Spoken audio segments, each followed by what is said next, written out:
ವ್ಯಾಖ್ಯಾ ಮುದ್ರಾಂ ಕರಸರಸಿಜೈಃ ಪುಸ್ತಕಂ ಶಂಖಚಕ್ರೆ ವಿಪ್ರದ್ಭಿನ್ನಸ್ಫಟಿಕರುಚಿರೆ ಪುಂಡರೀಕೆ ನಿಷಣ್ಣಃ ಅಮ್ಲಾನಶ್ರೀರಮೃತವಿಶದೈರಂಶಭಿಪ್ಲಾವಯನ್ಮಾಮಾವಿರ್ಭೂಯಾದನಗಮಹಿಮಾ ಮಾನಸೇ ವಾಗಧೀಶಃ ನಮಸ್ತೆ ಪ್ರಾಣೇಶ ಪ್ರಣತವಿಭವಾಯಾಮನಿಮಗಾಹ ನಮಸ್ವಾಮಿನ್ ರಾಮಪ್ರಿಯತಮನಮನ್ ಗುರುಗುಣ ನಮಸ್ತುಭ್ಯಂ ಭೀಮ ಪ್ರಬಲತಮಕೃಷ್ಣೇಷ್ಟ ಭಗವನ್ ನಮ ಶ್ರೀಮನ್ಮಧ್ವ ಪ್ರದಿಶ ಸುದೃಶನ್ನೋ ಜಯ ಜಯ ಶ್ರೀ ಗುರುಭ್ಯೋ ನಮಃ. ನಾರಾಯಣಂ ಸ್ವರ್ಗುರುಂ ಜಗದೇಕನಾಥಂ ಭಕ್ತಪ್ರಿಯಂ ಸಕಲಲೋಕನಮಸ್ಕೃತಂಚ ತ್ರೈಗುಣ್ಯವರ್ಜಿತಮಜಂ ವಿಭುಮಾದ್ಯಮೀಶ್ವಮಂದೇ ಭವಗ್ನಂ ಅಮರಾಸುರಸಿದ್ಧವಂದ್ಯಂ ನಾರಾಯಣಂ ನಮಸ್ಕೃತ್ಯ ನರಂ ಚೈವ ನರೋತ್ತಮಂ ದೇವೀಂ ಸರಸ್ವತೀಂ ವ್ಯಾಸಂ ತತೋ ಶ್ರೀಯಮುದೀರಯೇ. ವೇದವ್ಯಾಸುರ ಮಹಾಭಾರತದ ಚಿಂತಕರಿಗೆ ವಂದನೆಗಳು. ಶಾಂತಿ ಪರ್ವದ 507ನೆಯ ಪ್ರವಚನ. ಬದರಿಯಲ್ಲಿನ ನರನಾರಾಯಣರ ಆಶ್ರಮಕ್ಕೆ ಬಂದಿರುವ ನಾರದರಿಗೆ ಅವರ ಶ್ವೇತದ್ವೀಪ ಗಮನದ ಅನುಭವದ ಹಿನ್ನೆಲೆಯಲ್ಲಿ ಅವರ ಮಾತಿಗೆ ನಾರಾಯಣ ಉತ್ತರಿಸ್ತಾ ಇದ್ದಾನೆ. ಅವರೂ ಸಹ ಯಾವ ನೆಲೆಯಲ್ಲಿದ್ದಾರೆ ಅನ್ನುವ ಚಿಂತನೆಯಲ್ಲಿ ಭಗವಂತನ ಶ್ವೇತದ್ವೀಪದ ಭಕ್ತರ ವಿಷಯವನ್ನು ಸಹ ಕೆಲವು ಅಪೂರ್ವವಾದ ಮಾಹಿತಿಗಳು, ವೇದಾಂತ ತತ್ವದ ಬಹಳ ದೊಡ್ಡ ಮಟ್ಟಿನ ಚಿಂತನೆಗಳು, ಅದನ್ನು ನಾರಾಯಣ ತಿಳಿಸ್ತಾ ಇದ್ದಾನೆ. ಯಾರೆಲ್ಲ ಭಗವಂತನ ಭಕ್ತರಿದ್ದಾರೆ, ಶ್ವೇತದ್ವೀಪದ ಏಕಾಂತ ಭಕ್ತರ ಅನೇಕ ಮಾತುಗಳು ಹಿಂದೆಯೂ ಬಂದಿದೆ, ಬಹಳಷ್ಟು ಬಾರಿ. ಯಹಿ ನಿಷ್ಕಲ್ಮಷಾಹ ಲೋಕೆ ಪುಣ್ಯಪಾಪ ವಿವರ್ಷಿತ. ಇಲ್ಲಿ ಸಕಲ ದೋಷಗಳನ್ನು ದೂರ ಮಾಡಿಕೊಂಡವರು,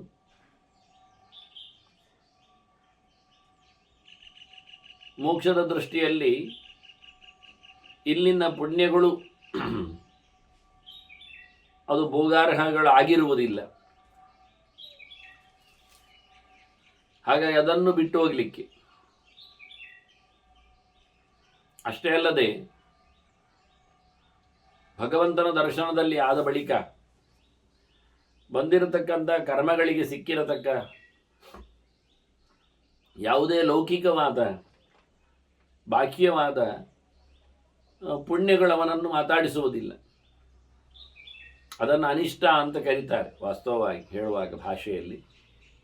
ಅದರಿಂದ ಯಾರಿಗೂ ತೊಂದರೆಯಾಗುವುದಿಲ್ಲ. ಅದನ್ನು ಇನ್ನೊಬ್ಬರಿಗೆ ಕೊಡುವುದು ಅಂತ ಹೇಳಿಕೊಂಡರೂ ಅದೊಂದು ರೀತಿಯ ಸಾಧನೆ ಅಂತ ಆದ ಬಳಿಕ ಅದರಿಂದ ಮತ್ತೆ ಪುನಃ ಅವನಿಗೆ ಪುಣ್ಯ ಲಾಭಾದಿಗಳು ಇಲ್ಲ.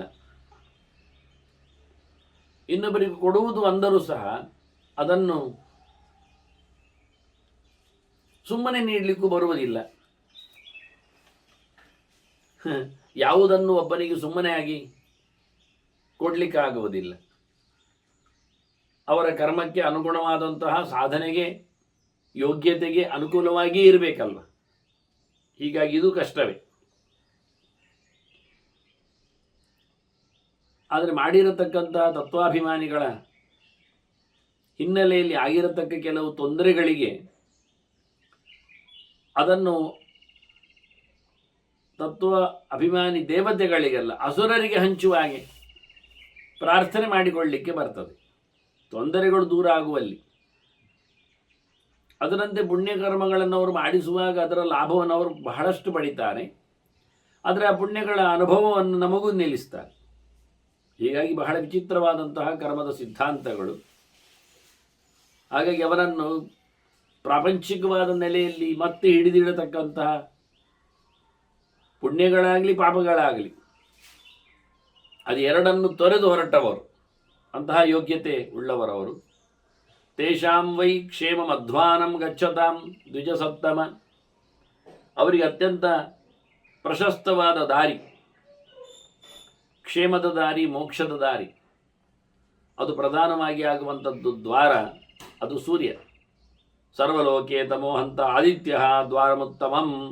ಆದಿತ್ಯ ದ್ವಾರ ಉಚ್ಯತೆ, ವಾಸ್ತವವಾಗಿ ದ್ವಾರ ಉಚ್ಯತೆ, ವಾಸ್ತವವಾಗಿ ಸೂರ್ಯನೇ ಸರ್ವಲೋಕೆ ತಮೋಹಂತ. ಇಡೀ ಲೋಕದ ಬೆಳಕನ್ನು, ಇಡೀ ಲೋಕಕ್ಕೆ ಬೆಳಕನ್ನು ಕೊಡುವವ, ಎಲ್ಲ ಕತ್ತಲೆಯನ್ನು ದೂರ ಮಾಡುವವ. ಮಹಾತೇಜ ಜ್ವಾಲಾಮಾಲಿ ಏನೇದಂ ಧರಿತೆ ಜಗತ್. ಇಡೀ ಜಗತ್ತಿನ ಸೃಷ್ಟಿಗೆ, ಮಳೆಗೆ, ಬದುಕಿಗೆ ಕಾರಣವಾಗುವಂತೆ ಋತುಚಕ್ರಕ್ಕೆ ಪ್ರಧಾನನಾದವ ಸೂರ್ಯ. ಅವನೇವರಿಗೆ ಬಾಗಿಲು ಹೋಗಲಿಕ್ಕಿಂತವರು.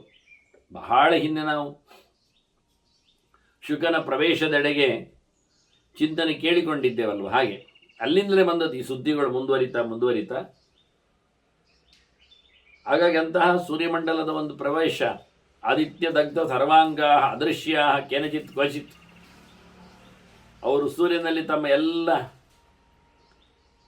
ಕಳ್ಕೊಳ್ಳುತ್ತಾರೆ, ಸುಟ್ಟು ಹೋಗ್ತಾರೆ, ಪರಿಶುದ್ಧರಾಗ್ತಾರೆ, ಯಾರಿಗೂ ಕಾಣುವುದಿಲ್ಲ, ಅಂದಾಜಾಗುವುದಿಲ್ಲ. ಪರಮಾಣುಭೂತ, ಬಹಳ ಅಂದರೆ ಜೀವ ಇರುವುದು ಪರಮಾಣುವೇ ಅಲ್ವ. ಭೂತ್ವಾತು ತಮ್ಮ ದೇವಂ ಪ್ರವಿಶಂತ್ಯುತ. ಅಲ್ಲಿಂದ ಆದಿತ್ಯ ಮಂಡಲವನ್ನು ಭೇದನೆ ಮಾಡಿಕೊಂಡು ಹೋದವರು ಭಗವಂತನೆಡೆಗೆ ಪ್ರವೇಶ ಮಾಡುತ್ತಾರೆ. ಅಲ್ಲಿಂದಲೂ ಮತ್ತೆ ಇನ್ನಷ್ಟು ತಮ್ಮ ಸಂಬಂಧವನ್ನು, ಸಂಘವನ್ನು, ಫಲಾಸಕ್ತಿಗಳನ್ನೆಲ್ಲ ಪೂರ್ಣವಾಗಿ ಬಿಟ್ಟುಕೊಂಡವರಾಗಿ, ತಸ್ಮಾತ್ ಬೀಜ ನಿರ್ಮುಕ್ತ ಅನಿರುದ್ಧ ತನವಸ್ಥಿತ. ಅನಿರುದ್ಧನ ರೂಪದ ಭಗವಂತನೊಡೆಗೆ ಪ್ರವೇಶ ಮಾಡ್ತಾನೆ. ಅಲ್ಲಿಂದ ಮನೋಭೂತ ತಥೋ ಭೂತ್ವ, ಶುದ್ಧವಾದಂತಹ ಮನಸ್ತತ್ವಕ್ಕೆ ಬದ್ಧರಾಗಿ ಅವರು ಪ್ರದ್ಯುಮ್ನಂ ಪ್ರವಿಶಂತ್ಯುತ, ಪ್ರದ್ಯುಮ್ನ ರೂಪದ ಭಗವಂತನನ್ನು ಪ್ರವೇಶ ಮಾಡ್ತಾರೆ. ಅಲ್ಲಿಂದ ಸಂಕರ್ಷಣನ ರೂಪದ ಭಗವಂತನೆಡೆಗೆ ತಮ್ಮ ಪ್ರವೇಶವನ್ನು ಮಾಡಿಕೊಳ್ತಾರೆ. ವಿಶಂತಿ ವಿಪ್ರಪ್ರವರಾಹ ಸಾಂಖ್ಯಾಹ ಭಾಗವತೈ ಸಹ. ಶುದ್ಧ ಆತ್ಮತತ್ವ ವಿಜ್ಞಾನಿಗಳು, ಭಗವಂತನ ಸಾಧನೆಗಳನ್ನು, ಧರ್ಮಗಳನ್ನು ನೆರವೇರಿಸಿಕೊಂಡು ಬಂದವರು. ಅವರೆಲ್ಲರ ಜೊತೆಯಲ್ಲಿ ವೇದೋಕ್ತನಾದ ಭಗವಂತನನ್ನು ವೇದದ ಮಾಧ್ಯಮದಲ್ಲಿ ಅನುಸಂಧಾನ ಮಾಡಿ ಬಂದವರು. ಮುಖ್ಯವಾದ ವಿಷಯ ಅದು. ಸಾಧನೆಗೆ ಸವಲತ್ತು ಯಾವುದು ಎನ್ನುವುದು ಮುಖ್ಯ. ನಾವೇದ ವಿನ್ಮನುತೇತಂ ಬೃಹಂತಂ ಹೇಳಿದಾಗೆ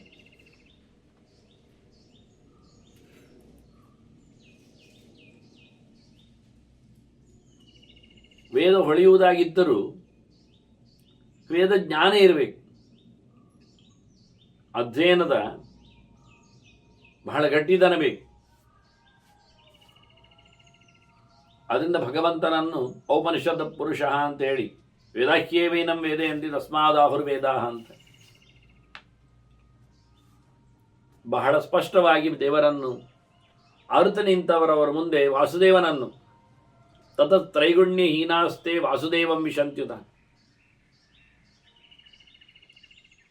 ನಿಸ್ತ್ರೈಗುಣ್ಯೋ ಭವಾರ್ಜುನ ಅಂತ ಕೃಷ್ಣ ಹೇಳಿದ್ದಲ್ಲ, ಹಾಗೆ ಗುಣತ್ರಯದ ಪ್ರಭಾವಕ್ಕೆ ದೂರರಾಗಿ ಅವರು ಮುಖ್ಯವಾಗಿ ಏಕಾಂತ ಭಾವೋಪಗತ, ಒಂದೇ ದೇವರೆಡೆಗೆ ಮಾತ್ರವೇ ತಮ್ಮ ಮನಸ್ಸನ್ನು ಗಟ್ಟಿ ಮಾಡಿದವರಾಗಿ, ಸಾಧನೆಯನ್ನು ನೆಲೆಗೊಂಡವರಾಗಿ, ದೇವರು ಬೇಕು ಅಷ್ಟೇ, ಯಾಕೆ ಬೇಕು ಎನ್ನುವ ವ್ಯವಸ್ಥೆಯೇ ಇಲ್ಲದೆ, ತನ್ನ ಮೋಕ್ಷಕ್ಕಾಗಿ, ಸುಖಕ್ಕಾಗಿ, ಆನಂದಕ್ಕಾಗಿ ಏನು ಅಲ್ಲದೆ ಭಗವಂತನನ್ನು ನಿರುಪಾಧಿಕವಾಗಿ ಪ್ರೀತಿಸುವವರಾಗಿ, ಹೀಗೆ ಅಂತಹ ಪ್ರದೇಶ ಅದು ವಾಸುದೇವನ ಪ್ರದೇಶ, ಕ್ಷೇತ್ರಜ್ಞನ ಪ್ರದೇಶ. ಹಿಂದೆಲ್ಲ ಹೇಳಿಯಾಗಿದೆ ಅವನ ವೈಭವಗಳನ್ನು. ನರನಾರಾಯಣರು ಹೇಳ್ತಾರೆ, ನಾವು ಅಲ್ಲಿ ತಪಸ್ಸು ಮಾಡ್ತೇವೆ, ದೇವರ ತಪಸ್ಸನ್ನು ನಾವು ಕೇಳಿದ್ದೆವು, ಅಲ್ಲಿ ನಾವು ಬಹಳ ಉಗ್ರವಾದ ತಪಸ್ಸು ಮಾಡ್ತೇವೆ. ಇಲ್ಲಿ ಬದರಿಯಲ್ಲಿ ಮಾಡ್ತೇವೆ ನಾವು ಉಗ್ರವಾದ ತಪಸ್ಸು, ಸಾಧನೆ ಮಾಡ್ತೇವೆ.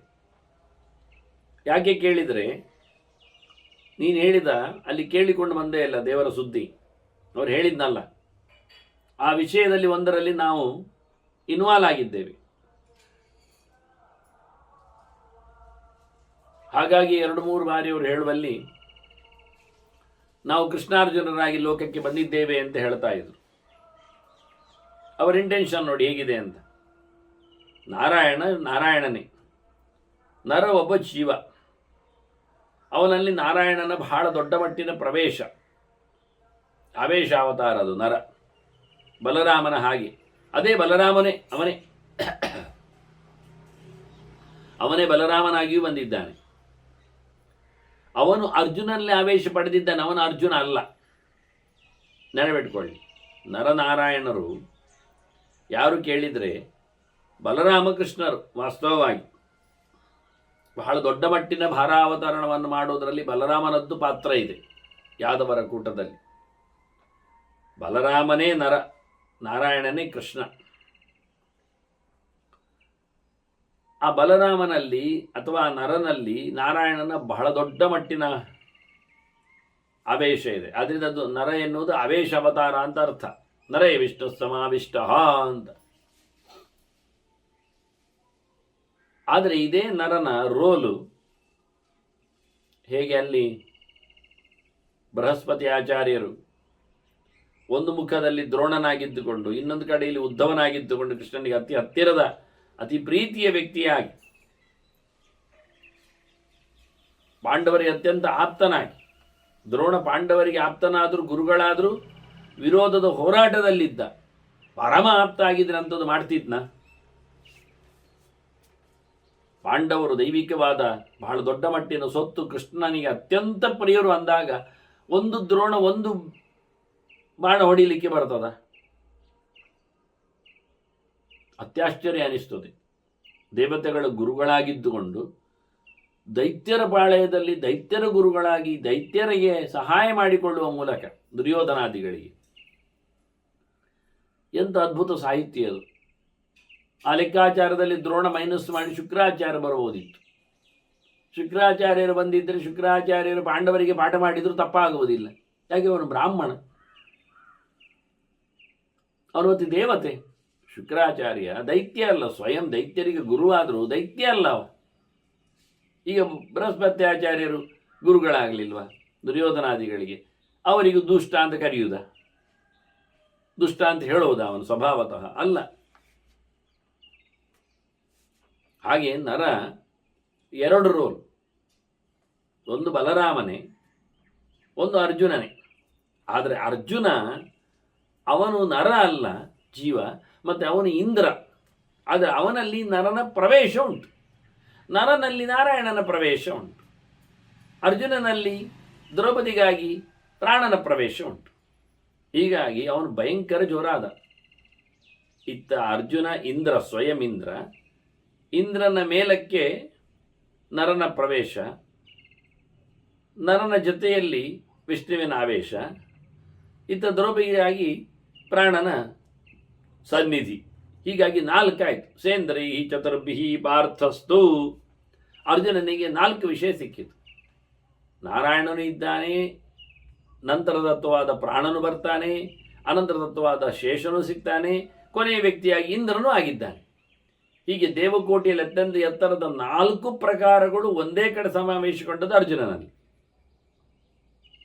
ಮೇಲಿನ 4 ವ್ಯಕ್ತಿಗಳು ಮಧ್ಯೆಯಲ್ಲಿ ಯಾವುದು ಬಿಡದೆ 4 ಹಂತದವರು, ತಾರತಮ್ಯ ಕಕ್ಷೆಯಲ್ಲಿ 4 ಸ್ಟೆಪ್ಪಿನವರು, 4 ಪ್ರಧಾನರು. ವಾಸ್ತವವಾಗಿ ಅವರು ಅರ್ಜುನಲ್ಲಿ ಕೂತಿದ್ದಾರೆ. ಆದರೆ ನರನು ಶುದ್ಧವಾಗಿ ಜೀವ, ಅವನು ಬಲರಾಮ, ಅವನ ಪೂರ್ಣ ಅವತಾರ ಬಲರಾಮನೇ. ಹಾಗಾಗಿ ಇವರು ಅವತಾರ ಕಾಲದಲ್ಲಿ ಸರಿ ಮಾಡಲಿಕ್ಕೋಸ್ಕರ ಇಲ್ಲಿ ತಪಸ್ಸು ಮಾಡ್ತಾ ಇರೋದು. ಹೇಳ್ತಾನೆ ನರನಾರಾಯಣ, ನಮ್ದು ಇಲ್ಲಿಯ ತಪಸ್ಸಿನ ಉದ್ದೇಶ ಏನು ಕೇಳಿದರೆ, ಏತು ತಸ್ಯೈವ ದೇವಸ್ಯ ಪ್ರಾದುರ್ಭಾವಾ ಸುರಪ್ರಿಯಾ. ನೀನೇನು ಹೇಳಿದೆ ಅಲ್ಲಿ? ದೇವರು ನನ್ನ ಹತ್ರ ಹೇಳಿದ, ನಾನೇ ಕೇಳಿದೆ ಅವನಿಗೆ, ನಿನ್ನ ರೂಪವಿಶೇಷಗಳು ಲೋಕದಲ್ಲಿ ಏನಿವೆ ಅಂತ. ಅವನಾಗ ಒಂದಿಷ್ಟು ಪ್ರಾದುರ್ಭಾವಗಳನ್ನು, ಅವತಾರಗಳನ್ನು ಹೇಳಿದಲ್ವ. ಆ ಶ್ವೇತದ್ವೀಪ ನಿವಾಸಿಯಾದ ಪರಮಾತ್ಮನ ಅವತಾರಗಳ ಬಗ್ಗೆ ಏನೊಂದು ವಿಶೇಷವಾದಂಥ ಮಾತು ಬಂತದ್ದು. ದೇವತೆಗಳಿಗೆ ಇಷ್ಟ ಆಗುವಂಥ ಅವತಾರಗಳು, ಅವರಿಗೆ ಕಷ್ಟ ಬಂದಾಗ ಆಗತಕ್ಕಂಥ ಅವತಾರಗಳು. ಸುರಪ್ರಿಯಾ ಭವಿಷ್ಯಂತಿ ತ್ರಿಲೋಕಸ್ಥಾ. ಅದು ಎಲ್ಲೆಡೆಯೂ ವ್ಯಾಪಿಸಿಕೊಂಡಿದೆ. ಅವತಾರಗಳು ಬರ್ತವೆ, ಬಂದು ಮೂರು ಲೋಕದಲ್ಲಿ ಇರ್ತವೆ. ಭೂಲೋಕದಲ್ಲಿಯೂ ಇರ್ತವೆ, ಸ್ವರ್ಗದಲ್ಲಿಯೂ ಇರ್ತವೆ, ಮೇಲಿನ ಲೋಕದಲ್ಲಿಯೂ ಇರ್ತವೆ. ಭಗವಂತನ ಅವತಾರ ಆದ ಬಳಿಕ ಬಹಳ ಕಡೆಯಲ್ಲಿ ಅವನು ತನ್ನ ರೂಪಗಳನ್ನು ಉಳಿಸಿಕೊಳ್ಳುತ್ತಾನೆ. ಭೂಲೋಕದಲ್ಲಿಯೂ ಇರುತ್ತಾನೆ, ಇಂದ್ರಲೋಕದಲ್ಲಿಯೂ ಇರ್ತಾನೆ, ಅಲ್ಲಿಂದ ಕೆಲವೊಮ್ಮೆ ರುದ್ರಲೋಕದಲ್ಲಿಯೂ ಇರ್ತಾನೆ, ಬ್ರಹ್ಮಲೋಕದಲ್ಲಿಯೂ ಇರ್ತಾನೆ, ಮತ್ತೆ ಅವನ ಸೀತ ವೈಕುಂಠಕ್ಕೆ ಸಾಕ್ಷಾತ್ ತನ್ನ ಲೋಕಕ್ಕೂ ಹೋಗ್ತಾನೆ. ಹೀಗೆ ಅನೇಕ ಕಡೆಗಳಲ್ಲಿ ಭಗವಂತ ತನ್ನ ದಿವ್ಯ ಸ್ವರೂಪವನ್ನು ಕಾಣಿಸಿಕೊಳ್ಳುತ್ತಾನೆ ಅವತಾರದ ಕಾಲದಲ್ಲಿಯೂ ನಂತರದಲ್ಲಿಯೂ. ಹಾಗಾಗಿ ಮೂರು ಲೋಕದಲ್ಲಿ ಅದು ಕಂಡುಬರುವ, ಮೇಲೆ ಕೆಳಗೆ ಮಧ್ಯದಲ್ಲಿ ಅನ್ನೋ ನೆಲೆಯಲ್ಲಿ ಅಂತಹ ಅವತಾರ ರೂಪಗಳು ಅವುಗಳಿಗೆ ಒಳಿತಾಗಬೇಕು ಲೋಕದಲ್ಲಿ. ತೇಷಾಂ ಸ್ವಸ್ತಿತ್ಯದೋ ದ್ವಿಜ. ದೇವರಿಗೇನು ಹಾನಿ ಇಲ್ಲ, ತೊಂದರೆ ಆಗುವುದಿಲ್ಲ. ಆದರೆ ಹೇಳುವುದು ದೇವರ ಅವತಾರ ರೂಪಗಳಿಗೂ ಏನು ತೊಂದರೆ ಬರದಿರಲಿ ಅಂತ ನಾವು ತಪಸ್ಸು ಮಾಡುತ್ತೇವೆ. ಯಾರು? ಇವರೇ. ನಾರಾಯಣನೇ ತಪಸ್ಸು ಮಾಡೋದು ತನಗೆ ತೊಂದರೆ ಆಗಬಾರದು ಅಂತ. ನೋಡಿ, ಲೋಕದಲ್ಲಿ ಅವತಾರ ರೂಪಗಳಿಗೆ ಹಾನಿ ಬರದಂತೆ ನಮ್ಮಿಬ್ಬರ ತಪಸ್ಸು ಅಂದು ಬಿಡ್ತಾನೆ. ಅದೇ ಅವರೇ ಅವತಾರವನ್ನು ಪಡಿತಾರೆ. ಅದಕ್ಕೆ ನಾನು ಹೇಳಿದ್ದು, ಅವರೇ ರಾಮಲಕ್ಷ್ಮಣರಾಗಿಯೂ ಬಂದದ್ದು. ಬಲರಾಮಕೃಷ್ಣನಾದಾಗಿ ಶುದ್ಧವಾಗಿ ಲಕ್ಷ್ಮಣನವನೇ, ನರನೇ ಲಕ್ಷ್ಮಣ. ಮತ್ತೇನು ಹೇಳುವ? ಹೀಗಾಗಿ ಅವತಾರ ಕಾಲದಲ್ಲಿ ಆಗುವ ತೊಂದರೆಗಳಿಗೆ ವಿರೋಧ ನಡೆಸಿಕೊಡುವಂತೆ ತಪಸ್ಸಿನ ಉಗ್ರತೆ ಅದು ನರನಾರಾಯಣರನ್ನು ಅವರೇ ಹೇಳಿಕೊಳ್ತಾರೆ. ನರನಾರಾಯಣರು ತಪಸ್ಸು ಯಾಕೆ ಅನ್ನುವುದಕ್ಕೆ ಅವರು ಹೇಳತಕ್ಕ ಉತ್ತರಗಳು. ನಾವು ತಪಸ್ಸು ಮಾಡೋದು ನೀನು ಹೇಳಿದ ಶ್ವೇತದ್ವೀಪದಲ್ಲಿ ನೆಲೆಗೊಂಡವನ ಇಲ್ಲಿ ಬರುವಾಗ ಆಗತಕ್ಕಂಥ ಅವತಾರಗಳಿಗೆ ಕ್ಷೇಮವಾಗಲಿ ಅಂತ. ನಾವು ಒಳ್ಳೆ ಪ್ರಕಾರದಲ್ಲಿ ವಿದ್ಯುಕ್ತವಾಗಿ ನಾವು ತಪಸ್ಸನ್ನು ಮಾಡುತ್ತೇವೆ. ಆದರೂ ಕಠೋರವಾದ ವ್ರತ ನಿಯಮಗಳನ್ನೆಲ್ಲ ಅವಲಂಬಿಸ್ತೇವೆ. ನಮ್ಮಲ್ಲಿ ವಿಧಿಯಲ್ಲಿ ಏನು ತಪ್ಪಿರುವುದಿಲ್ಲ, ಆದರೂ ಸ್ಟ್ರಿಕ್ಟ್ಲಿ ಮತ್ತಷ್ಟು ಕಷ್ಟವಾಗಿಸಿಕೊಂಡು ವಿಧಿನಾ ಸ್ವೇನ ಯುಕ್ತಾಭ್ಯಾಂ ಯಥಾಪೂರ್ವಂ ದ್ವಿಜೋತ್ತಮ ಅಸಿತಾಭ್ಯಾಂ ಮತ್ತೆ ಸರ್ವಗಿರುಜ್ರಂ ವ್ರತಂ ಸಮ್ಯಕ್ ಕರಿಷ್ಯಾಮ. ನಾವು ಸಾಧ್ಯವಾದಷ್ಟು ಕಠೋರವಾಗಿ, ಅದಕ್ಕೆ ಉದ್ಗ್ರ ತಪಸ್ಸು ಕರೆದದ್ದು, ಕಠೋರವಾಗಿ ವ್ರತವನ್ನು ನಡೆಸ್ತೇವೆ. ನಮಗೆ ಎಲ್ಲ ಗೊತ್ತುಂಟು, ಆದರೂ ಕೇಳಿದ್ದು ನೀನೆಂತ ನೋಡಿದೆ ಅಂತ. ನಾನು ಸರ್ವಂ ನಾವು ಸುವಿದಿತಂ, ನಮಗೆ ಪೂರ ಗೊತ್ತುಂಟು. ನಾವು ನಿನ್ನೆ ನೋಡಿದ್ದೇವೆ, ಅಲ್ಲಿ ನಿನ್ನನ್ನು ನಾವು ನೋಡಿದ್ದೇವೆ. ನೀನು ನಾರಾಯಣ ಹತ್ರ ಮಾತಾಡುವುದು ನಮಗೆ ಗೊತ್ತಾಗಿದೆ. ಎಂತ ಮಾತಾಡಿದ್ದು ಒಂದು ಗೊತ್ತುಂಟು. ಆದ್ದರಿಂದ ಸುಮ್ಮನೆ ಕೇಳಿದ್ದಷ್ಟೆ. ತ್ರೈಲೋಕ್ಯೆ ಸಚರಾಚರಂ ಸುವಿದಿತಂ ಸರ್ವಂ ಆವಾಂ. ನಮಗೆ ಮೂರು ಲೋಕದಲ್ಲಿ ನಡೆಯುವ ಎಲ್ಲ ವಾರ್ತೆಗಳು ಗೊತ್ತು. ಮೂರು ಜನರು ಮಾಡುವ ಎಲ್ಲ ಕಥೆಗಳು ತಿಳಿದಿವೆ. ಮೂರು ಜನರು ಅಂದರೆ ಮೂರು ಮಟ್ಟಿನ ಜನರು. ಅವರು ಭಗವಂತನನ್ನು ಮೆಚ್ಚುವವರು, ಭಗವಂತನನ್ನು ಮರೆತವರು, ಅವನ ಬಗ್ಗೆ ಸುದ್ದಿ ಇಲ್ಲದವರು, ತಟಸ್ಥ. ಹೀಗೆ ದೇವರನ್ನು ವಿರೋಧಿಸುವವರು ಒಂದು ಜನ ತಾಮಸರು, ದೇವರನ್ನು ಮೆಚ್ಚುವವರು ಆರಾಧಿಸುವವರು ಒಂದು ಜನ ಸಾತ್ವಿಕರು, ದೇವರ ಸುದ್ದಿಯೇ ಇಲ್ಲದವರು ರಾಜಸರು. ಹೇಗೆ ವಿರೋಧ ಇಲ್ಲ ಎನ್ನುವುದು ಪ್ಲಸ್ ಪಾಯಿಂಟ್ ಅವರಲ್ಲಿ, ಆರಾಧನೆ ಇಲ್ಲ ಎನ್ನುವುದು ಮೈನಸ್ ಪಾಯಿಂಟ್ ಅವರಲ್ಲಿ. ಹಾಗಾಗಿ ಅವರು ದೇವರೆಡೆಗೆ ಬರುವುದಿಲ್ಲ ಎನ್ನುವುದು ಸತ್ಯ. ಯಾಕೆ? ಆರಾಧನೆ ಇಲ್ಲ. ಆದರೆ ನರಕದಲ್ಲಿ ಬೀಳುವುದಿಲ್ಲ. ಯಾಕೆ ಕೇಳಿದರೆ ಅವರು ಅನ್ಯಾಯ ಮಾಡಲಿಕ್ಕೆ ಹೋಗಲಿಲ್ಲ.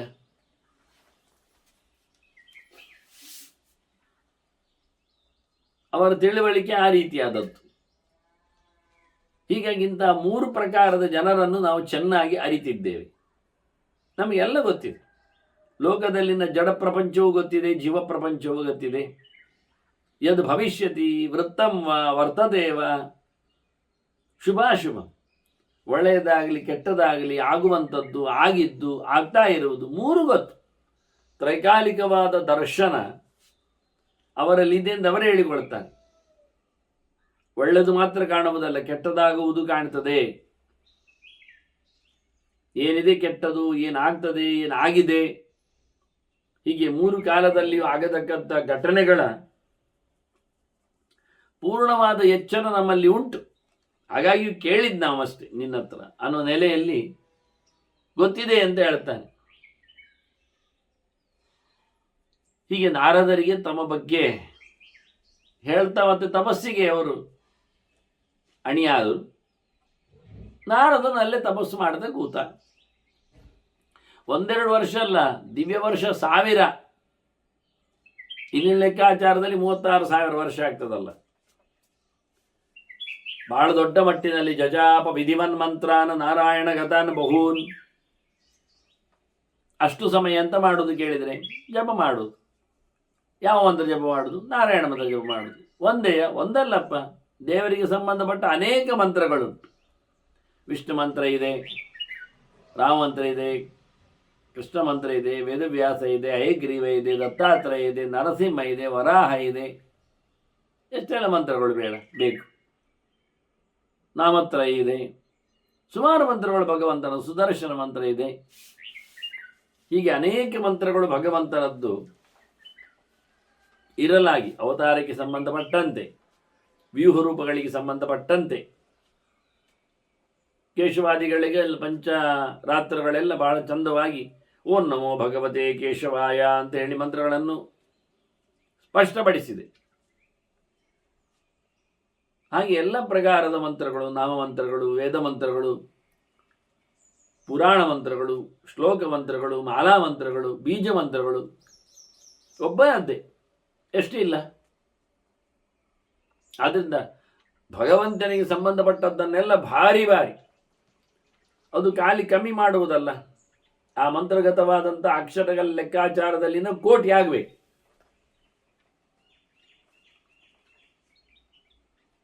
ಹೀಗೆ ಬಹಳ ಬಾರಿ ಜಪವನ್ನು 1000ಗಟ್ಟಲೆ ವರ್ಷದಲ್ಲಿ ನಾರದರು ಅಲ್ಲೇ ಇದ್ದುಕೊಂಡು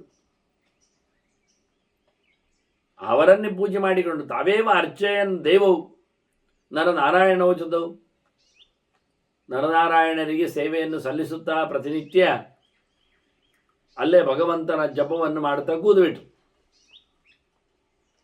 1000 ವರ್ಷ ಕೂತರು ಅಂದರೆ ಜಪಕ್ಕಾಗಿ, ತಪಸ್ಸಿಗಾಗಿ ಅಂದರೆ ಇನ್ನೇ ಲೆಕ್ಕ ಹಾಕಿ. ಅವರ ಜಪದ ಪ್ರಕ್ರಿಯೆ ಹೇಗಿರ್ತದೆ ಅಂತ ಈ ರೀತಿಯಾಗಿ ನಾರದರ ಪರಿಚಯವನ್ನು, ಅವರ ಚರ್ಯೆಯನ್ನು ವೈಶಂಪಾಯನರು ಜನಮೇಜಯನಿಗೆ ಹೇಳಿದ್ದಾರೆ. ಆ ಬಳಿಕ ನಾರದರು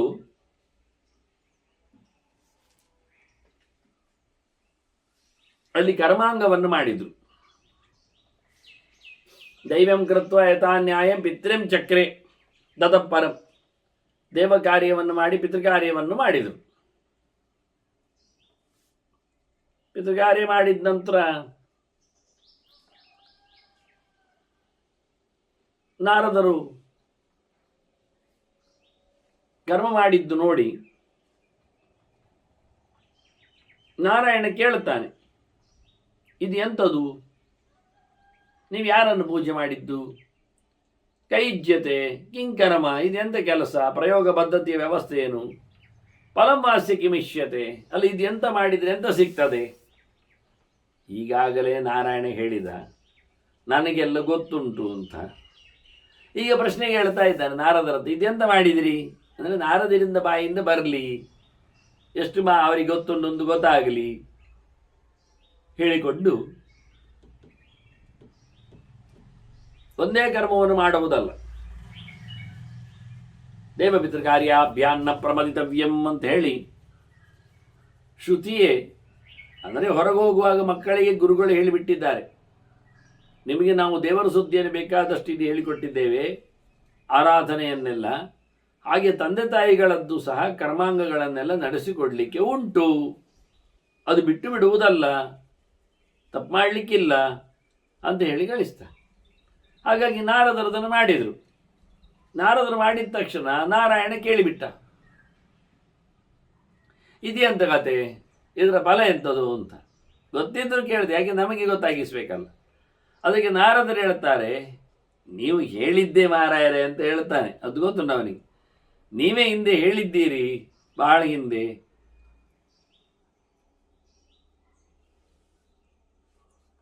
ಅದನ್ನೇ ನಾನು ಹೇಳಬೇಕು ಉತ್ತರವಾಗಿ. ಈಗ ದೈವತಂಚ ಪರವಜ್ಞೇಯ ಪರಮಾತ್ಮ ಸನಾತನಃ. ದೈವ ಅಂದರೆ ದೇವರು. ಈಶ್ವರೋ ದೈವಮುತ್ತಿಷ್ಟಂ ಸರ್ವಸ್ಯಾಪಿ ಪ್ರಭುತ್ವತಃ ಅಂತ. ಸರ್ವೋಚ್ಚನಾದವ ಭಗವಂತನನ್ನು ಬಿಟ್ಟು ಬೇರೆಯವರನ್ನು ಪೂಜೆ ಮಾಡೋದ್ರಲ್ಲಿ ಏನರ್ಥ ಉಂಟು?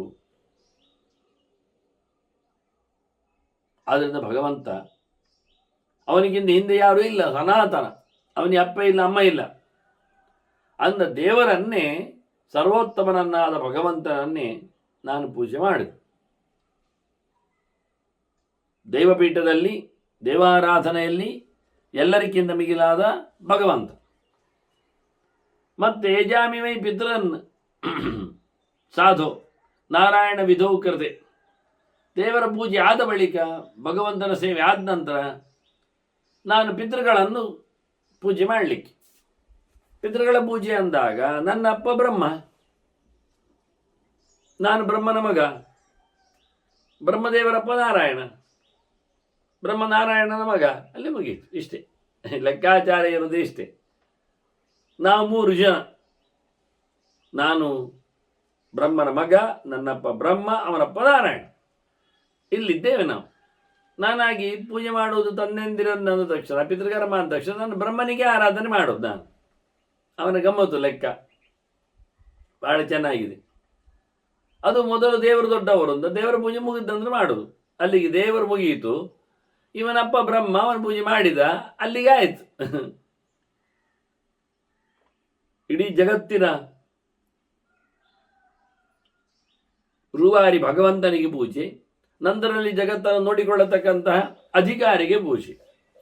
ಇದು ಇವನ ಲೆಕ್ಕಾಚಾರದಲ್ಲಿ ಹೇಳಿಕೊಂಡ. ನಾರದರಿಗೆ ಬಹಳ ಸುಲಭ. ಮತ್ತೆ ನಾರದರು ಹೇಳುತ್ತಾರೆ, ಇದು ವ್ಯವಸ್ಥೆ ಹೀಗೆ ಉಂಟು. ದೇವರ ಪೂಜೆ ಆದಂತ ಪಿತೃಪೂಜೆ ಮಾಡಲಿಕ್ಕೆ ಒಂದು ಕ್ರಮ, ಒಂದು ವ್ಯವಸ್ಥೆ, ಮತ್ತು ದೇವತೆಗಳ ಜೊತೆಯಲ್ಲಿ ಪಿತೃಗಳ ಸಮಾರಾಧನೆ, ಇದೆಲ್ಲ ಸಾಮಾನ್ಯ ಸಂಗತಿ ಅಲ್ಲ. ಅದು ನಡೆದ ಘಟನೆ ಒಂದು ಸರ್ತಿ.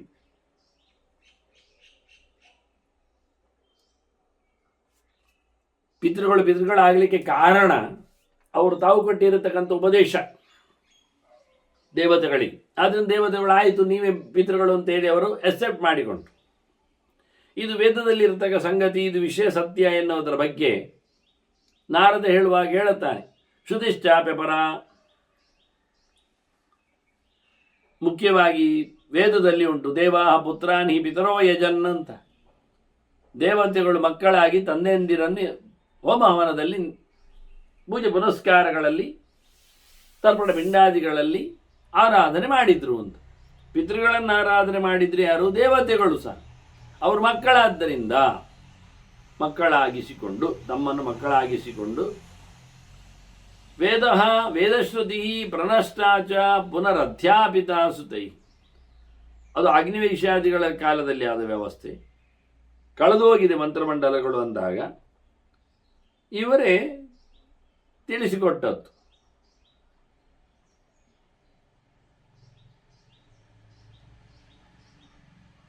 ಮಕ್ಕಳಿಂದಲೇ ಮತ್ತೆ ಪಾಠ.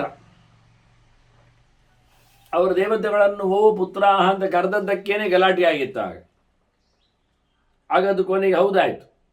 ಹೌದು, ನೀವು ಕಲೀಲಿಕ್ಕೆ ಬಂದವರು, ಗೊತ್ತಿಲ್ಲದವರು, ಅದು ನಿಮ್ಮನ್ನು ನಾವು ಪುತ್ರ ಅಂತ ಕರಿಬಹುದು ಅಂತ ಹೇಳಿ ಪಿತೃಸ್ಥಾನದಲ್ಲಿ ಕೂತ ದೊಡ್ಡವರಾಗಿರತಕ್ಕ ಹಿರಿಯರನ್ನಿಸಿಕೊಳ್ಳತಕ್ಕಂಥ ಸುರರನ್ನೇ ಮಕ್ಕಳನ್ನಾಗಿಸಿ ಕರೆದು ತಾವು ಪಿತೃಗಳು ಅಂತ ಅನಿಸಿಕೊಳ್ಳುವ ಹಾಗೆ, ದೊಡ್ಡವರು ಅಂತ ತಿಳಿಸಿಕೊಳ್ಳುವ ಹಾಗೆ ಜ್ಞಾನದಾನವನ್ನು ಮಾಡುವ ಸಂದರ್ಭದಲ್ಲಿ ಹಾಗೆ ಆಗಿತ್ತು. ಇದೆಲ್ಲ ನಿಮಗೂ ಗೊತ್ತಿದೆ, ಅದು ವಿಷಯ ಅಲ್ಲ. ತದಸ್ಥೆ ಮಂತ್ರದ ಪುತ್ರ ಪಿತೃಣಾಮಿತಿ ವೈದಿಕಂ. ಆದ್ದರಿಂದ ಮಂತ್ರ ಕೊಟ್ಟವರಾದ್ದರಿಂದ ಮಕ್ಕಳವರು ಪಿತೃಗಳು ಅಂತ ಆಗಿ ಹೋಗಿದ್ದಾರೆ. ಆದ್ದರಿಂದ ವಾಸ್ತವವಾಗಿ ಪುತ್ರಾಶ್ಚ ಪಿತರಶ್ಚೈವ ಪರಸ್ಪರಂ ಅಪೂಜೆಯನ್. ಇಲ್ಲಿ ದೇವತೆಗಳವರಿಗೆ ದೊಡ್ಡವರು, ಆದ್ದರಿಂದ ಅವರು ಆಶ್ರಯವನ್ನು ಕೊಟ್ಟಿದ್ದಾರೆ, ಪೂಜೆ ಪುನಸ್ಕಾರ ಮಾಡ್ತಾರೆ. ಇವರು ಅವರಿಗೂ ಪೂಜೆ ಪುನಸ್ಕಾರ ಮಾಡ್ತಾರೆ, ಅವರು ತಮ್ಮ ಪಿತೃಗಳು ಅಂತೇಳಿ. ನಿಜವಾಗಿ ಸಾಕ್ಷಾತ್ತಲ್ಲ. ಹಾಗಾಗಿ ಪಿತೃಪುತ್ರವಾದಂಥ ಒಂದು ಸಂದರ್ಭದಲ್ಲಿ, ಸಂಬಂಧದಲ್ಲಿ ಇವರ ಪೂಜೆ ಪುನಸ್ಕಾರಗಳು ನಡೆದೋಗ್ತವೆ ಶುದ್ಧವಾಗಿ.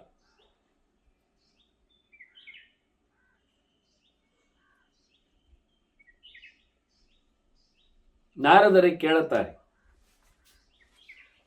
ಅಲ್ಲ ಇದು ಹೇಗಾಗ್ತದೆ? ಕತಂದು ಪಿಂಡ ಸಂಜ್ಞಾಂತೆ ಪಿತರಹ ಲೇಭಿರೆ ಪುರ. ಹಿಂದೆ ಅವರಿಗೆ ಪಿಂಡ ಅಂತ ಕರೀತಾರಲ್ಲ, ಅದು ಎಂಥದಕ್ಕೆ? ಇದು ಹಿಂದೆ ಆಗಿರತಕ್ಕಂಥ ವಿಷಯ ಏನು ಅದನ್ನು ಹೇಳಿ ಅಂತ ನಾರಾಯಣನ ಹತ್ರ ನಾರದರಿಗೆ ಕೇಳಿಕೊಂಡು, ತಾವು ಕರ್ಮಾಂಗ ಮಾಡಿ ಅದರ ಬಗ್ಗೆ ಕೇಳಿದ್ದಕ್ಕೆ ಇದು ಹೀಗೆ ನಾನು ಮಾಡುತ್ತೇನೆ, ನನ್ನ ಅಪ್ಪನಪ್ಪ ಅಂತ ಹೇಳಿಕೊಂಡು ತಾನು ಅವರ ಪರಿಚಯ ಮಾಡಿಸಿ, ಇದು ಮಾಡಬೇಕಲ್ಲ ನಿಮಗೆ ಗೊತ್ತುಂಟಲ್ಲ ಅಂತೇಳಿ ಆಯಿತು ಅಂತ ಶುರು ಮಾಡಿ, ಈಗ ಪ್ರಶ್ನೆ ಕೇಳಲಿಕ್ಕೆ ಹೋದಾಗ ಕೊನೆಗೆ ನಾರದರೇ ನಾರಾಯಣನಲ್ಲಿ ಕೇಳ್ತಾರೆ, ಇದಕ್ಕೆ ಪಿಂಡ ಅಂತ ಯಾಕೆ ಕರೆಯುವುದು? ಹೆಚ್ಚಿನವರಿಗೆಲ್ಲ ಗೊತ್ತೇ ಇಲ್ಲ ವಾಸ್ತವವಾಗಿ. ನಾನು ನನ್ನ ಶ್ರಾದ್ದ ಸಮೀಕ್ಷೆಯಲ್ಲಿ ಅದನ್ನು ಹೇಳಲಿಕ್ಕೆ ಹೋಗಲಿಲ್ಲ ಇವತ್ತಿನವರೆಗೆ. ಸುಮಾರು ಹೇಳಿದ್ದೇನೆ, ಇದಿನ್ನು ಬರಲಿಲ್ಲ. ಅಲ್ಲಿ ಪ್ರಕ್ರಿಯೆಗಳಲ್ಲಿ ಸಂಬಂಧಗಳ ಬಗ್ಗೆ ನಾನು ಕಮ್ಮಿ ಮಾತಾಡಿದ್ದು. ಅದಕ್ಕೆ ನಾರಾಯಣ ಉತ್ತರ ಕೊಡ್ತಾನೆ, ಹಿಂದೆ ಈ ನೆಲ ಕುಸಿತಲ್ಲ,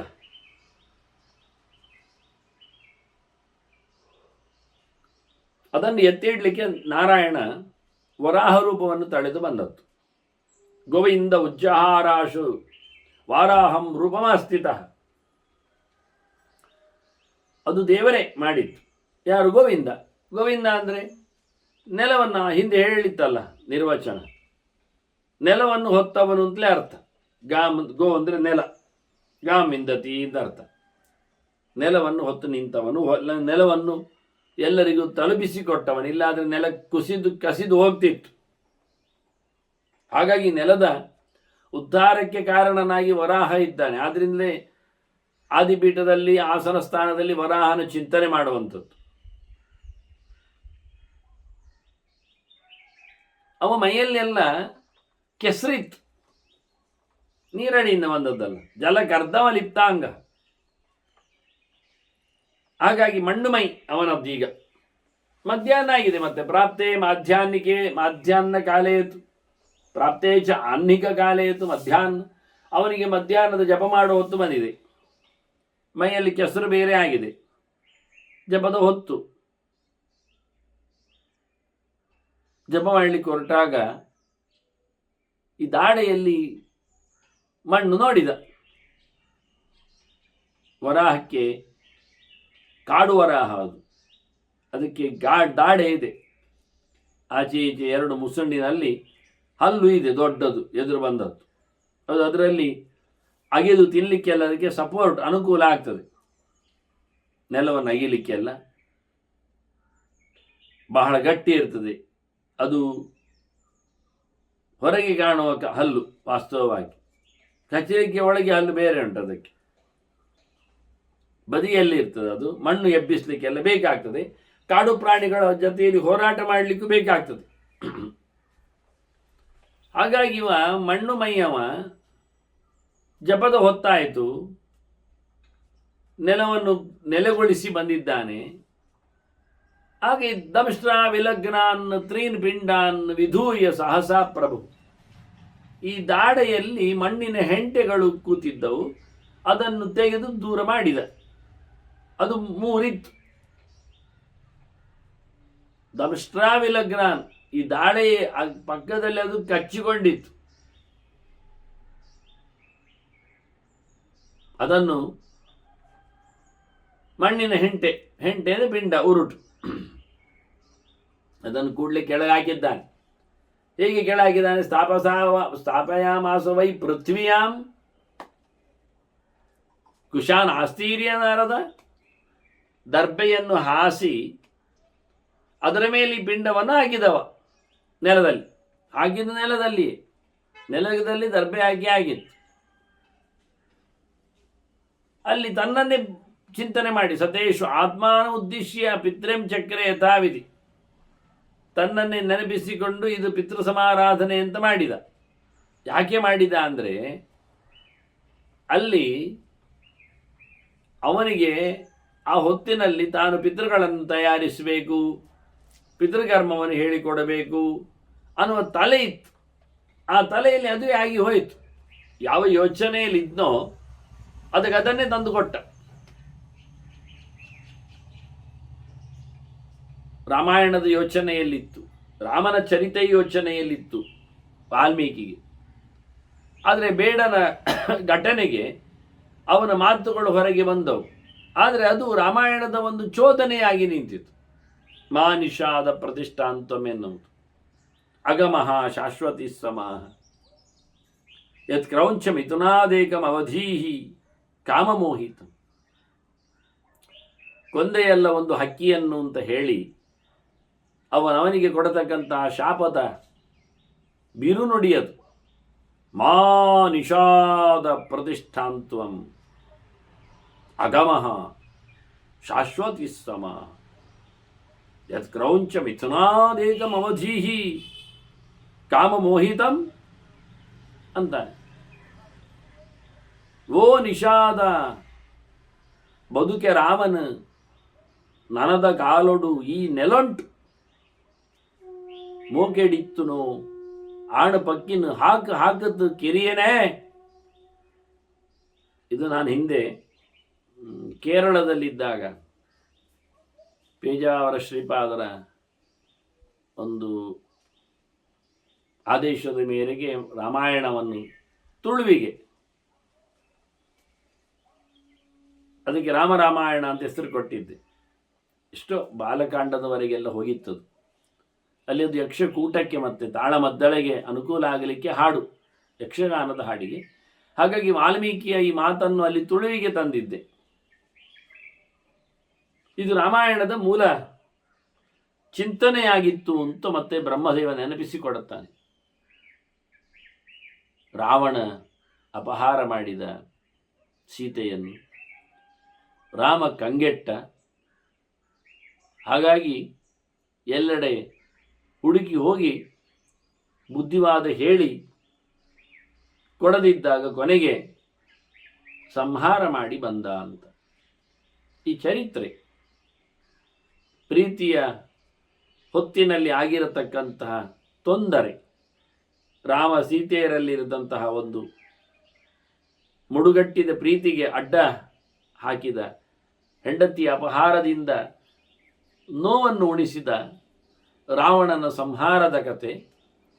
ಇತ್ತ ರಾವಣನಿಗೆ ಹೆಣ್ಣುಗಳ ಮೇಲೆ ಎಷ್ಟು ವ್ಯಾಮೋಹ ಇದೆ ಎನ್ನುವುದು ತೋರಿಸಿಕೊಡಲೋಸುಗ. ಎಷ್ಟೋ ಮಡದಿಯರನ್ನು, ಎಷ್ಟೋ ಮಹಿಳೆಯರನ್ನು, ಎಷ್ಟೋ ಜನರನ್ನು, ಬೆಡಗಿಯರನ್ನು ಎಳೆದು ತಂದವ ಅಂಥವನು ಸೀತೆಯ ವ್ಯಾಮೋಹಕ್ಕೆ ಬಲಿಯಾಗಿ ಮಾಡಿದ ಅನ್ಯಾಯ ಅದೆಷ್ಟು ಕಷ್ಟವಾಗಿತ್ತು. ಅದರ ಬೆನ್ನ ಹಿಂದೆ ವೇದವತಿಯ ಕಥೆ ಆಗಲಿ, ಇನ್ನಿತರ ರಂಭೆ ಮುಂತಾದವರ ಚಿಂತನೆ ಆಗಲಿ, ಎಷ್ಟೋ ಇದೆ. ಹೀಗೆ ಹಿಂದಿನ ಒಂದು ಘಟನೆ, ಅದರ ನೆಲೆಯಲ್ಲಿ ನಡೆಯತಕ್ಕಂತಹ ಕೆಲವೊಂದು ಮುಖಗಳು. ಹಾಗಾಗಿ ವರಾಹ ಯೋಚನೆ ಮಾಡಿದ್ದಂತೆ ನನಗೆ ಪಿತೃಕಾರ್ಯವನ್ನು ಮಾಡಬೇಕು ಅಂತ ಅನಿಸ್ತದೆ, ಪಿತೃ ಸಮಾರಾಧನೆ ಆಗಬೇಕು, ಹಳೆಯವರ ನೆನಪು ಎನ್ನುವ, ಹಿರಿಯರ ನೆನಪು ಎನ್ನುವ ನೆನೆಯಲ್ಲಿ, ಗತಿಸಿದವರ ಯೋಚನೆ ಎನ್ನುವ ಚಿಂತನೆಯಲ್ಲಿ ಅವರಿಗೆ ಪ್ರಯೋಗ ಪದ್ಧತಿಯನ್ನು ಕಾಣಬೇಕು ನಾನು. ಈ ಆಲೋಚನೆಯಲ್ಲಿದ್ದಾಗ ಅವನಿಗೆ ಈ ಒಂದು ಘಟನೆ ನಡೆದೋಯ್ತು. ನೆಲವನ್ನು ಎತ್ತುವ ಕೆಲಸ, ಹಾಗಾಗಿ ಮಣ್ಣು ಮೈಯಲ್ಲಿ ದಾಡೆಯಲ್ಲಿ ಹಿಡಿದ ಕತೆ, ಅದನ್ನು ಕ್ಲೀನ್ ಮಾಡುವ ಕ್ರಮ. ಅವನು ಮಣ್ಣು ಹೀಗೆ ಅದು ತೆಗೆಯುವಾಗ ಉರುಟಾಗಿ ಅದನ್ನು ಮಾಡಿಬಿಟ್ಟ, ನೆಲಕ್ಕೆ ಹಾಕಿಬಿಟ್ಟ. ಆದರೆ ಯೋಚನೆ ಇದ್ದದ್ದು ಅದೇ ಆದ್ರಿಂದ ಅದಕ್ಕೆ ಲಿಂಕ್ ಮಾಡಿಬಿಟ್ಟ, ಅಲ್ಲಿಗೆ ಆಯಿತು. ಇದ್ರ ಪದ ತನ್ನನ್ನು ಅವಮಾನಿಸಿದ ಅಂತ ಹೇಳಿ ಕಾಡಿಗೆ ಹೋಗಿ ತಪಸ್ಸು ಮಾಡಿ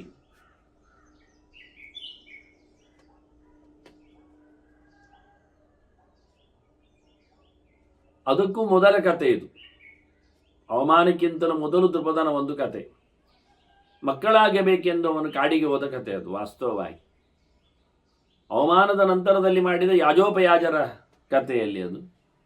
ಅದಕ್ಕಿಂತ ಮೊದಲ ಕತೆ ದ್ರುಪದನದ್ದು. ಮಕ್ಕಳು ಬೇಕೆಂದು ಹೋದಾಗ ಅಲ್ಲಿ ಒಂದು ಘಟನೆ ಆಯಿತು. ಶಿವನ ತಪಸ್ಸು ಮಾಡಿದ ಮಕ್ಕಳು ಬೇಕು ಅಂತ. ಅದೇ ಹೊತ್ತಿನಲ್ಲಿ ಅಂಬೆ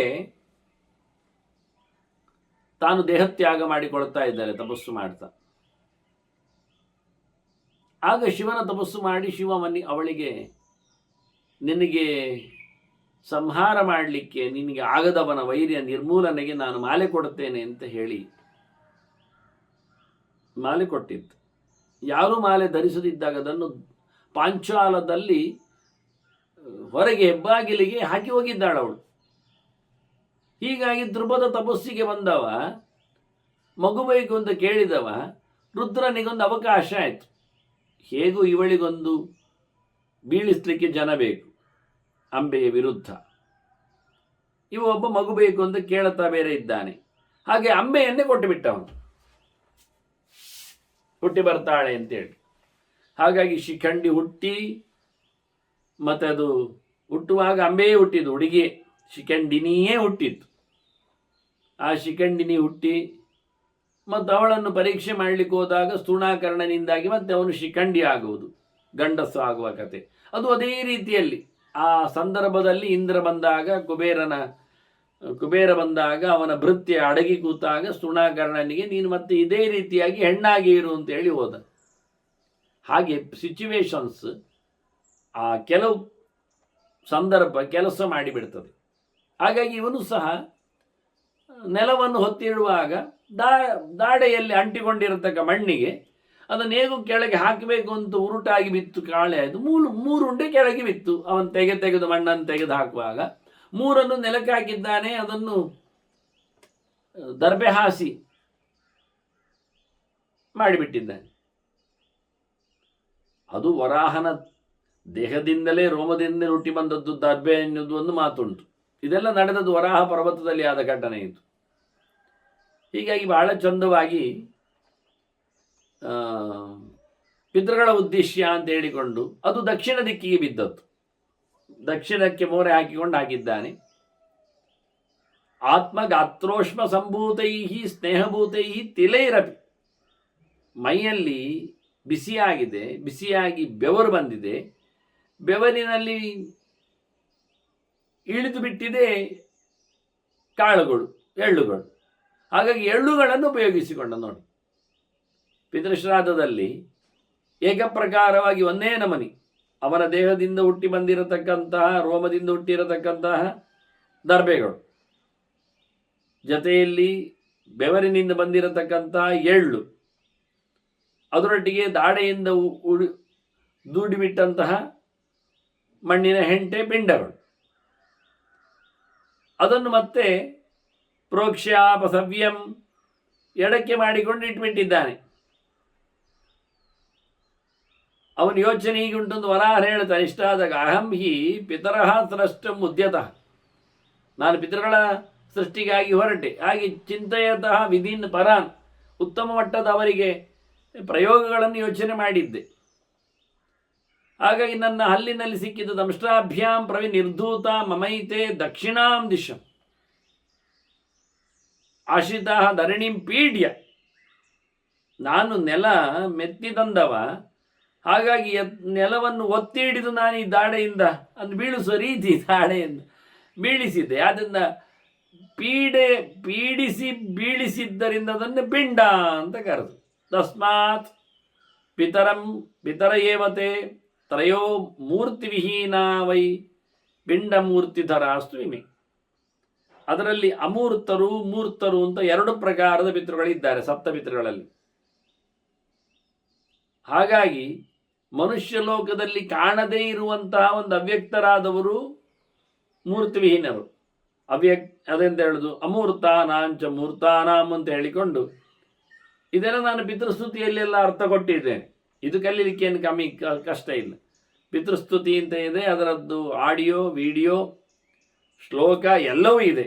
ವಾಸ್ತವವಾಗಿ ಪಾರಾಯಣಕ್ಕೂ ಸಿಗ್ತದೆ, ಅಮಾವಾಸ್ಯೆಗಳಲ್ಲಿ ಪಾರಾಯಣ ಮಾಡಲಿಕ್ಕೆ ಬರ್ತದೆ ಪಿತೃಸ್ತುತಿ. ಕೇವಲ ಮಹಾಲಯ ಪಕ್ಷಕ್ಕೆ ಕಾಯಬೇಕು ಅಂತಿಲ್ಲ, ಪ್ರತಿ ವರ್ಷ ಪ್ರತಿ ಅಮಾವಾಸ್ಯೆಯಂದು ಪಿತೃಸ್ತುತಿಯನ್ನು ಹೇಳಬೇಕು.